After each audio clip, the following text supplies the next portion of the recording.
Assalamualaikum.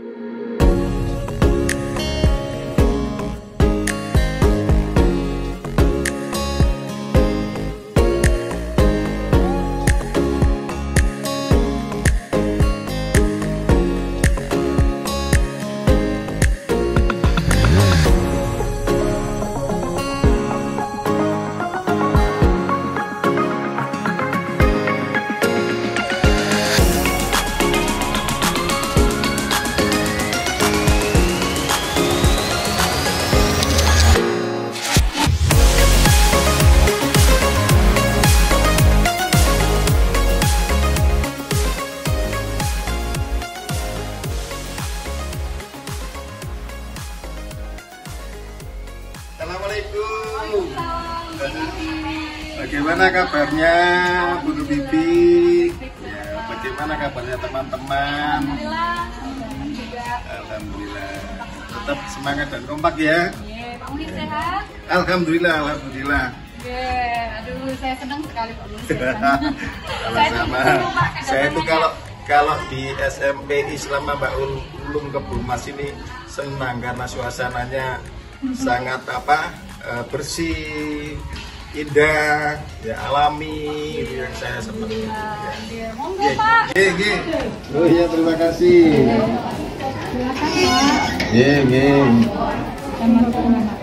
Assalamualaikum.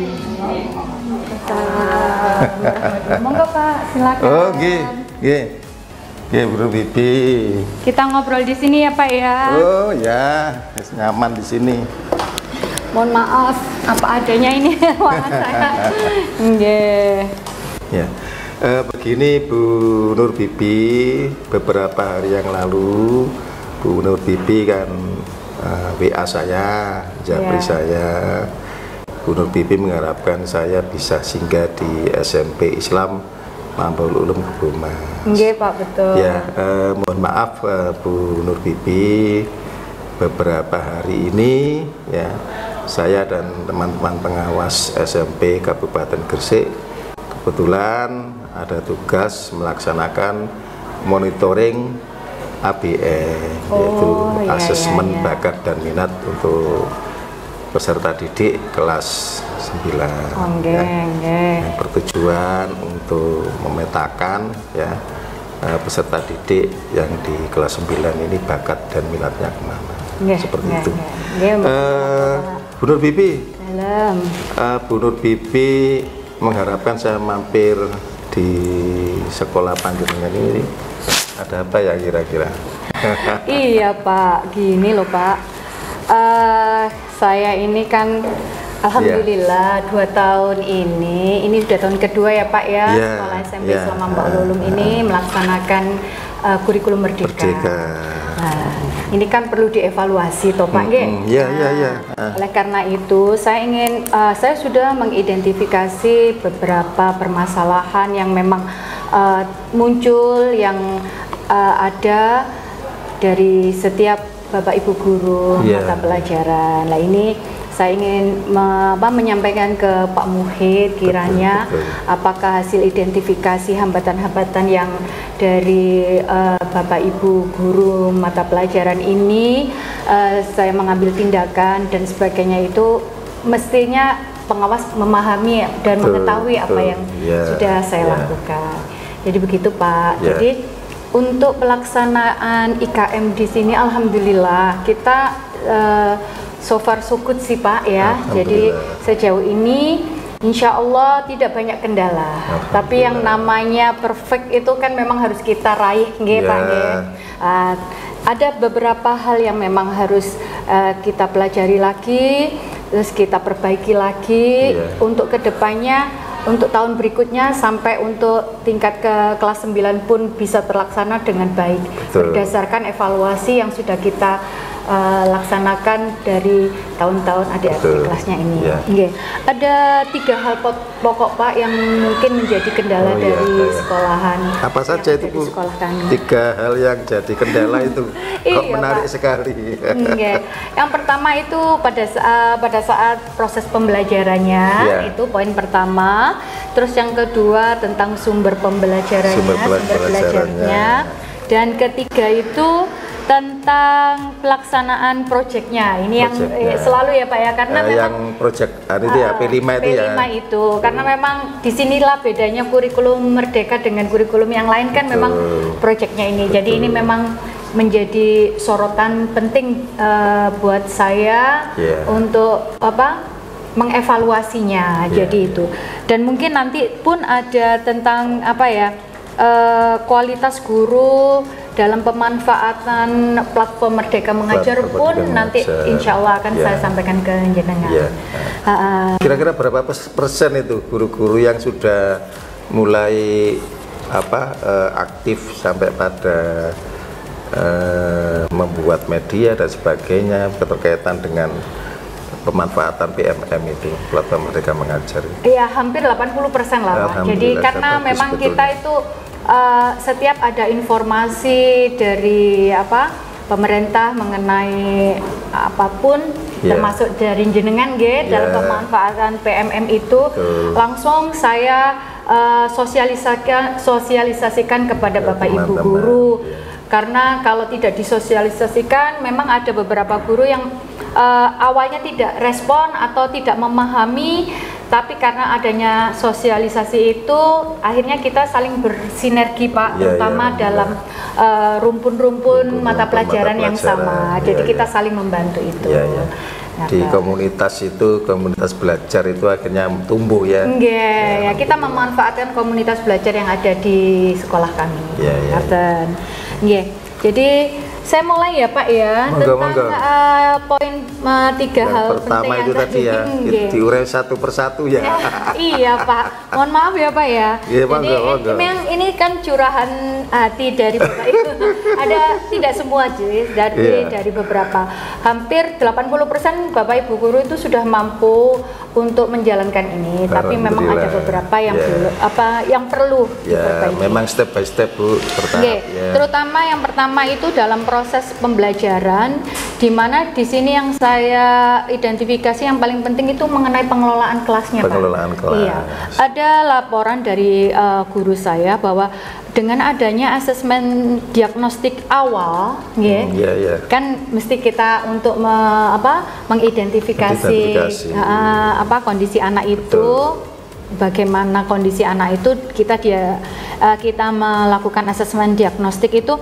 Ternyata proses pembelajaran, mereka menganggap bahwa dengan adanya asesmen ini proses pembelajaran membutuhkan waktu yang lebih lama lagi, sehingga ketersediaan waktu jam pelajaran itu mereka berupaya untuk mengatur lagi, sehingga skenario-nya itu perlu dimampatkan gitu, karena memang ada sesuatu yang memang diagnosis. Kalau biasanya itu kegiatan awal, kegiatan inti, dan kegiatan akhir itu kan memang penutup itu mereka sudah membagi waktunya. Tapi karena ada ketambahan dengan asesmen diagnostik ini, Bapak Ibu guru mencoba untuk membuat skenario-nya memampatkan sebaik mungkin gitu. Untuk efisiensi waktu itu agak sesuai targetnya ya. Iya, memang ini hal yang tidak biasa ya Pak ya. Jadi Bapak Ibu guru itu perlu membuat memunculkan intuisinya bagaimana materi yang mereka ajarkan kepada siswa itu tetap bisa komplit diberikan, sesuai dengan target kurikulum sesuai dengan target, namun tetap melaksanakan asesmen ini tujuannya untuk materi-materi yang diberikan itu sesuai dengan kondisi siswa-siswanya, kemampuan siswa. Sehingga banyak sekali solusi-solusi yang dilakukan Bapak Ibu guru dengan tetap selalu mengingatkan anak-anak bahwa belajar kita bukan hanya ada di kelas ini saja. Jadi anak-anak terkadang itu diberikan link-link materi-materi tambahan yang mereka memang wajib untuk melihatnya, entah itu di rumah atau di waktu luang-luangnya, seperti itu Pak. Jadi dan ini pun pengelolaan kelas ini pun Bapak Ibu guru dapatkan karena beliau-beliau ini pun saya sarankan untuk selalu mengikuti semua workshop guru sesuai dengan mata pelajaran masing-masing untuk mendapatkan pengalaman bagaimana pengelolaan kelas ini bisa terlaksana dengan baik. Begitu Pak solusi dari kami seperti itu. Cuma memang kalau ada kekurangan atau keterbatasan dalam pengelolaan kelas ini memang mungkin sejalan dengan waktu memang karena kita masih 2 tahun ini, jadi mungkin semakin lama lambat laun akan semakin baik. Yang namanya hal baru itu kan perlu adanya adaptasi memang. Adaptasi. Kemudian yang jelas teman-teman itu harus banyak berdiskusi, sharing di dalam komunitasnya, komunitas belajarnya seperti itu. Dan alhamdulillah saya sebagai pengawas pembina di sini, insya Allah belum 1 tahun ya, tapi saya rasakan teman-teman di sini semangatnya luar biasa. Terima kasih Pak. Saya apresiasi, kemudian dalam ketertiban administrasinya juga bagus ya. Karena saya beberapa waktu yang lalu kan sempat melakukan supervisi administrasi pembelajaran.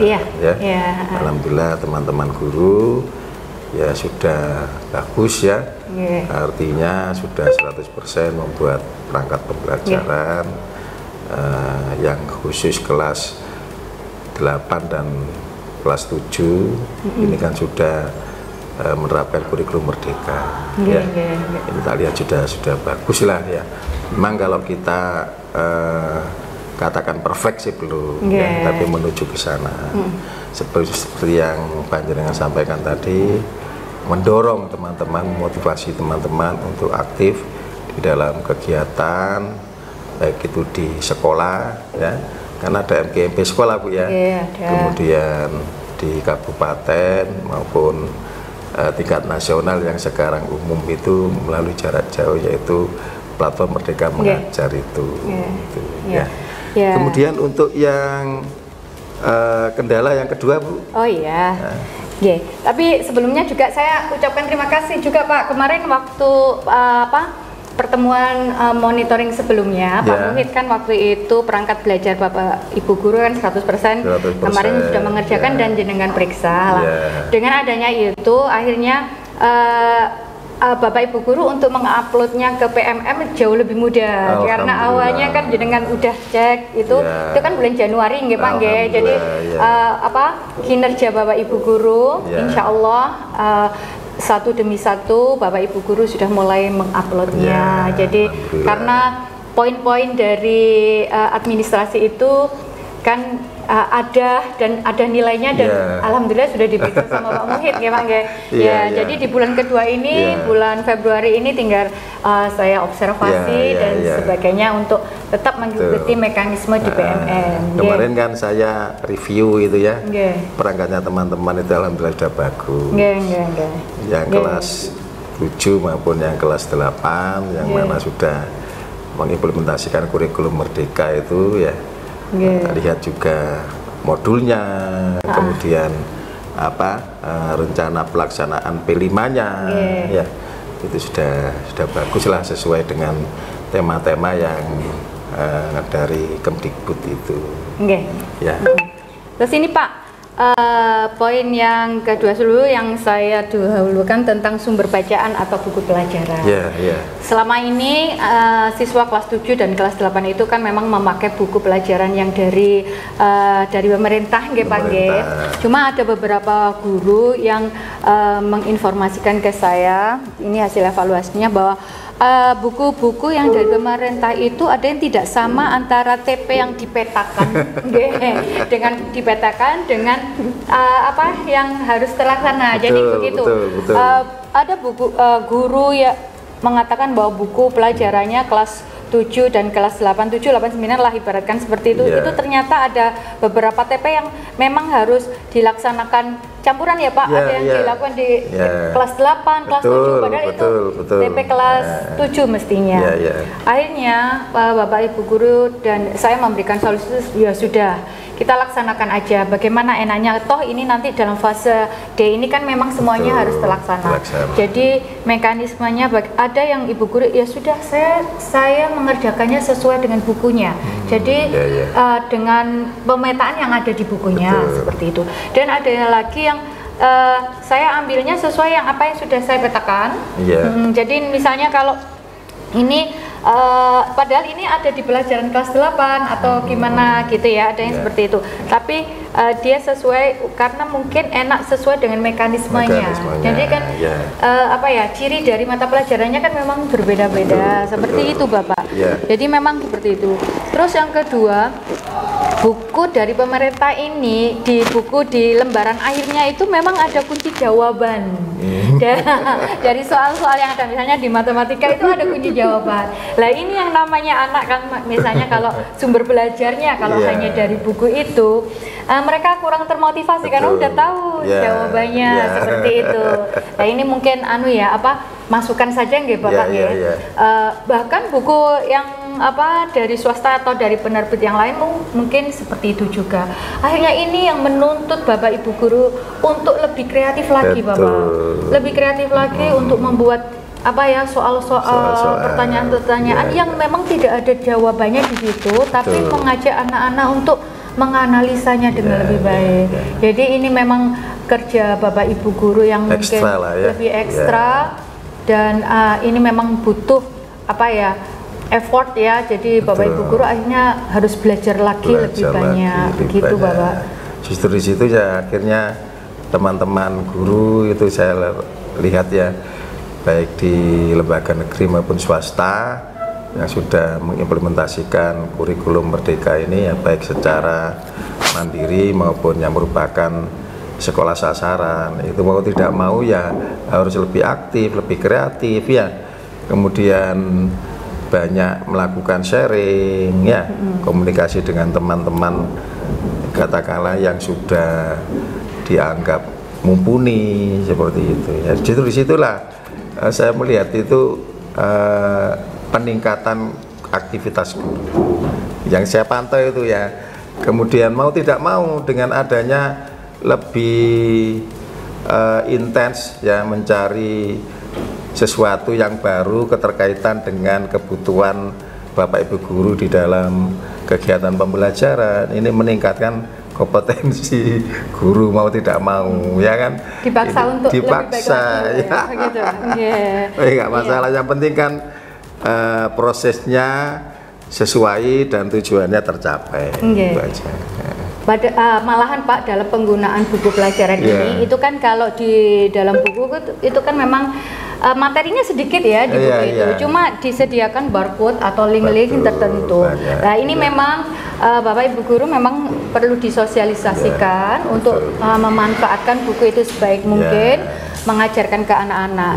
Cuma memang karena memang keterbatasan misalnya kalau kita itu kalau pakai barcode ya ada alat lain yang harus dipakai, jadi harus ada handphone, harus ada kuota internet dan sebagainya. Ini mungkin PR buat pemerintah ya. Jadi seperti itu. Nah, kalau dulu itu memang buku yang namanya buku pelajaran itu kan lengkap komplit materinya. Anak misalnya udah tidak perlu pakai handphonenya, udah lengkap itu. Tapi kalau sekarang kan memang era digital ini seperti itu. Saya berharap semoga saja pemerintah ini jadi PR tersendiri bahwa hal ini perlu dipikirkan.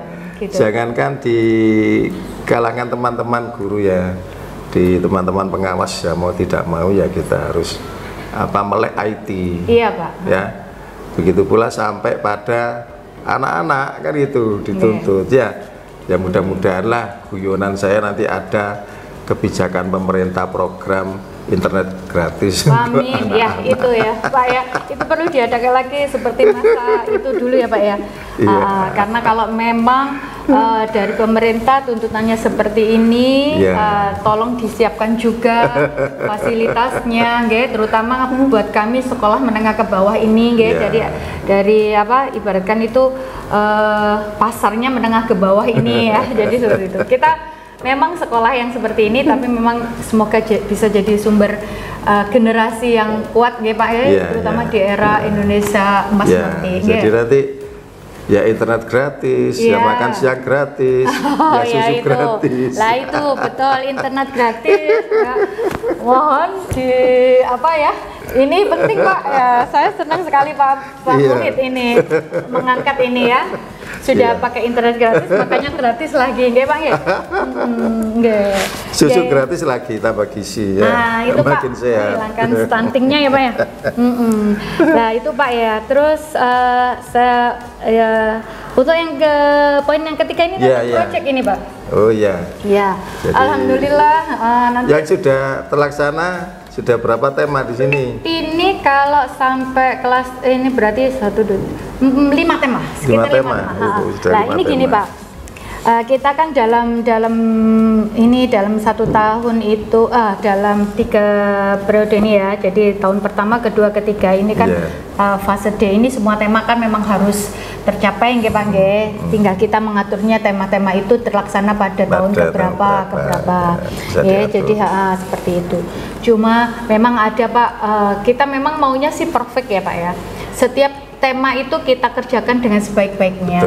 Jadi kita mencari ide tema yang seperti ini itu pelaksanaannya proyeknya seperti apa sih? Contoh tentang kebinekaan global kemarin. Jadi di sini siswa kami mencoba untuk mengenal kebinekaannya itu dengan mempelajari tentang masakan lokal seluruh Indonesia. Jadi itu terus sehingga kita kemarin itu mengadakan anak-anak diajari untuk bagaimana bukan hanya makanan itu jadi saja, tapi bagaimana prosesnya. Jadi gelar karyanya kemarin mereka seperti kayak bazar gitu ya Pak ya, ada stand-stand di mana ada makanan khas Kalimantan, ada makanan khas Jawa Barat dan sebagainya. Selain itu Pak, ada makanan khas Padang tentunya, nasi Padang. Ada, dan kita pun buat videonya waktu itu. Selain itu Pak, kita juga memanfaatkan. Jadi di sini kantin di sini tuh kan itu ya. Ada es krim ya Pak ya, di sini ada es krim dan di sini ada limbah, yaitu stik kayu. Lah, bagaimana stik kayu limbah ini bisa dimanfaatkan untuk ibaratkan reuse ya, dipakai lagi. Berarti yang berkelanjutan itu yang berkelanjutan sehingga kalau jenengan bersani yang di depan jenengan ini adalah hasil karya dari stik es krim yang mereka. Dan ini memang harus dari stik yang mereka pakai. Sudah pakai. Iya, jadi dikumpulkan Pak, dikumpulkan anak-anak, terus ada kegiatan nyuci stik bersama dan menempelkan. Tidak boleh stik ini beli di luar yang baru gitu enggak. Jadi benar-benar menggunakan limbah yang mereka hasilkan. Jadi alurnya ke kebijakan lingkungan juga yang sudah kita canangkan di sini. Jadi kalau kita mengeluarkan limbah, bagaimana limbah itu bisa termanfaatkan untuk pembelajaran. Nah ini memang Pak, proyek-proyek ini memang butuh waktu ya Pak ya. Jadi kalau sekiranya dalam waktu 1 tahun itu 1 tahun ya berarti 2 semester itu harus 3 tema yang kita lampaui nggih Pak nggih. Ini kalau dalam 1 semester 1 tema mungkin kita masih bisa mengerjakan dengan maksimal Pak. Tapi kalau sudah 2 tema yang kita ambil dalam semester berikutnya ini mungkin agak kerepotan juga Bapak. Kemudian untuk materi pembelajarannya juga agak tidak sampai optimal lah gitu seperti itu. Akhirnya ya solusinya kita cari tema yang bisa kita gabung yang sekiranya dengan kegiatan yang tidak terlalu sulit. Kemudian untuk materi-materi yang memang dirasa kurang, anak-anak diberikan tugas untuk bagaimana mereka bisa mencari sumber materi dari yang lain dan sebagainya. Begitu Bapak. Kemudian di dalam pelaksanaan P5 sendiri itu kesannya bagaimana? Ya, anak-anak bagaimana, kemudian Bapak Ibu guru bagaimana? Alhamdulillah selama ini proyek itu akan memberikan kesan ya, terutama mereka itu melakukan aksi kan Pak ya. Ternyata aksi ini juga berimbas dalam karakter mereka juga. Jadi yang terutama kerjasama mereka, terus kedisiplinan mereka juga. Kemudian kecintaan mereka, awalnya mereka tidak tahu budaya daerah-daerah, ternyata sekarang lebih paham. Bahkan ada yang sampai sekarang ada menu masakan yang akhirnya saya tahu bahwa oh ternyata di Banjar itu sotonya seperti ini. Akhirnya saya pakai juga sama Bapak Ibu guru. Oh, kalau gitu kita kalau mau bikin sotonya seperti inilah. Itu timbul rasa knowledge-nya muncul dan rasa kecintaan bahwa Indonesia seperti ini, serba beragam seperti ini itu indah sekali. Dan rasa syukur itu jelas ada gitu. Ya, Bapak Ibu guru kelihatan juga ceria ya. Anak-anak juga kelihatan ceria. Kalau capek, Pak. Karena saya beberapa kali diundang pas gelar karya P5 itu, wah semua itu bahagia, berekspresi semua Bapak Ibu guru itu, sampai ada yang menari karena di program P5-nya itu merasa bisa terlaksana dengan baik gitu. Saya lihat itu mungkin sedikit sesuatu yang bisa saya sampaikan kalau bisa memang ini kan P5 ini ibaratkan bagaimana proyek ini bisa kita laksanakan dengan kesederhanaan, dengan memanfaatkan yang ada, yang kita punya, sumber daya yang seperti itu maksudnya kan seperti itu ya Pak ya. Jadi maksudnya pemerintah kan juga seperti itu, tidak sesuatu yang mengeluarkan banyak biaya yang nuansanya hura-hura dan sebagainya. Artinya target kita perubahan sikap dan karakter anak didik kita itu bisa tercapai seperti profil belajar Pancasila. Gitu kan Pak? Ya, saya sendiri melihat di beberapa sekolah itu setelah saya tanya seperti itu kegiatannya, ya nggak ada yang biaya macam-macam, Pak. Cuma ya ini memang kreasi anak gitu. Bahkan yang lebih bermakna itu menurut kepala sekolah itu akhirnya yang namanya orang tua itu yang tadinya kurang peduli kepada pendidikan, kepada sekolah, itu muncul paguyuban dari orang tua itu yang bersupport dengan sepenuh hati gitu. Bahkan semacam ada euforia, anak saya harus bisa tampil bagus, anak saya sudah harus gitu. Jadi muncul kepedulian seperti itu. Ini kan bagus, artinya yang dulunya orang tua itu seolah-olah menyerahkan sepenuhnya kepada lembaga atau sekolah, ya kan.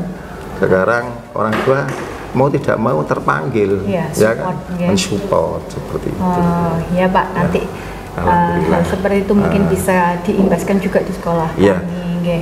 Terkait dengan permasalahan-permasalahan itu, untuk yang P5 ini kira-kira apa yang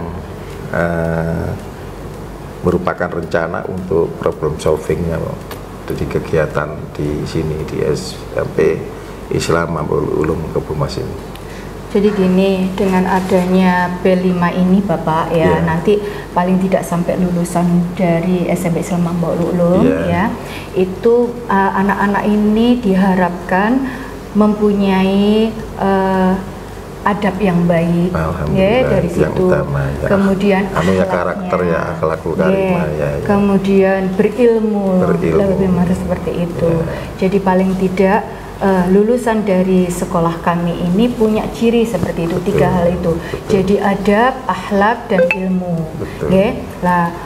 Sekolahan berupaya sekali merencanakan hal-hal yang mengarah ke sana Pak. Jadi proyeknya itu apakah proyek ini bisa membuat anak itu lebih beradab, lebih berakhlak dan lebih berilmu lagi. Jadi seperti itu Pak. Jadi sering-sering saya berkomunikasi dengan orang, bahkan di sini kalau proyek itu kita punya tim sendiri. Tim kelas 7, tim kelas 8 seperti itu. Ada koordinator sendiri yang berkewajiban untuk bertanggung jawab atas pelaksanaan. Terus kemudian integrasi kolaborasinya seperti apa. Nah seperti itu. Dan pelaksanaan selama ini kan sudah 5 tema ya. Ini insya Allah ya, kalau yang saya lihat, saya amati di beberapa lembaga yang pada saat gelar karya itu saya diundang, itu yang nampak itu kekompakan Bapak Ibu guru. ya. Meskipun toh ini bukan otomatis gitu, bukan apa katakanlah tidak masuk kepanitiaan, ya kan? Per tema kan beda-beda, koordinatornya juga beda, panitianya juga beda, tapi menyatu di situ. Jadi pada saat tema A misalnya, ya, yang menangani tema B sampai E itu juga nimbrung di sini, kegiatan di sini. Begitu tema B semua nimbrung di situ. Saya lihat ya di sinilah ya akhirnya komunikasi, koordinasi, kemudian kolaborasi nampak di kalangan Bapak Ibu guru itu. Sendiri akhirnya kalau Indonesia seperti ini, insya Allah ya kekompakan, semangat itu akan selalu terjaga. Gitu. Ya alhamdulillah, karena sesungguhnya kan gini Bu Nur Bibi ya, sekolah atau lembaga yang baik itu ya tidak cukup dengan pimpinan atau kepala sekolah atau kepala lembaga yang baik, tapi harus mendapatkan dukungan ya, makanya harus dibentuk timbuk yang solid, yang kompak ya, kemudian saling bersinergi seperti yang panjenengan sampaikan tadi ya, saling memperkuat ya kan, karena ini ibaratnya lembaga itu kan sebuah kapal ya kan, jadi kapal kita jangan sampai untuk bulan balik ada salah satu yang membocori atau membocorkan kapal ini kan, seperti itu ya, kita bersama-sama istilahnya kita itu kan berlayar bersama ya, nanti berlabuh pada tujuan yang sama kan gitu kan, nggak mungkin misalnya tujuan pelabuhan Tanjung Perak kemudian aku tak nyemplung gini ya, nggak sampai sama ya, bersama-sama kita menjalankan kapal atau perahu ini sampai pada tujuan kita bersama yaitu tujuannya apa, mencapai visi misi sekolah itu kan, seperti itu iya Pak. Alhamdulillah saya sudah menjadi pengawas pembina di sini mungkin 6 bulan ya, sekitar 6 bulan. Itu merasakan sekali, saya dapat melaksanakan tupoksi saya dengan baik. Itu pun karena tupoksi saya didukung sama ya kepala sekolah, panjenengan ya, teman-teman guru, teman-teman karyawan yang ada di SMP Islam Mambaul Ulum Kebumas ini. Tanpa ada dukungan dari Bapak Ibu guru, teman-teman karyawan, ya pengawas itu nggak bisa melaksanakan tugas apa-apa, ya kan? Nah, karena sesungguhnya pengawas itu kan 4 ya tupoksinya. Yang pertama yaitu melakukan pembinaan atau pembimbingan, ya kan? Kemudian melakukan monitoring, melakukan supervisi, kemudian melakukan evaluasi. Ya, pembinaan pembimbingan misalnya di dalam hal penyusunan KUSP ya, kemudian penyusunan ARKAS seperti itu, kemudian supervisi keterkaitan dengan supervisi akademis maupun manajerial, kemudian monitoring misalnya kemarin ada monitoring ABM, ada monitoring ANBK, ujian ya kan? Kemarin juga seperti itu.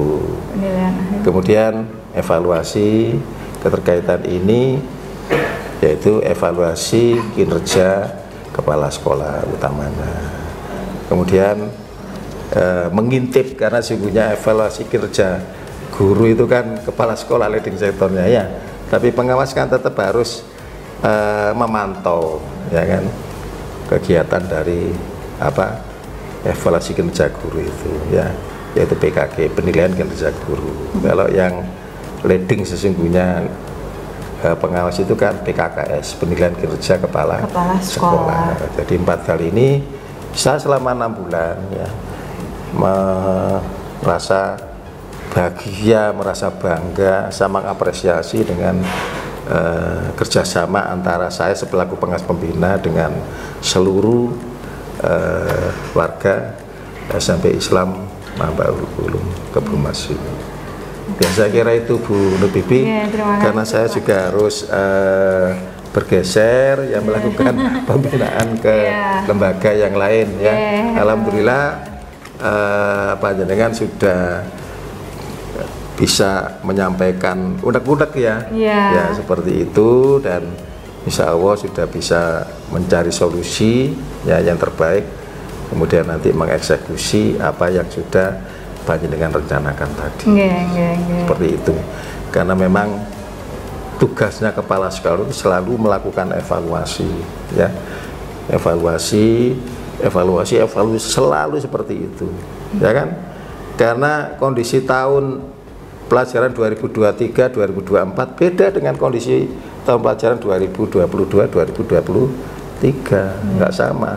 Nanti ke depan tahun pelajaran 2024-2025 belum tentu sama dengan kondisi yang tahun pelajaran sekarang, seperti itu ya kan. Nah, makanya perlu selalu melakukan evaluasi, melakukan mencari solusi-solusi alternatif yang terbaik kan gitu.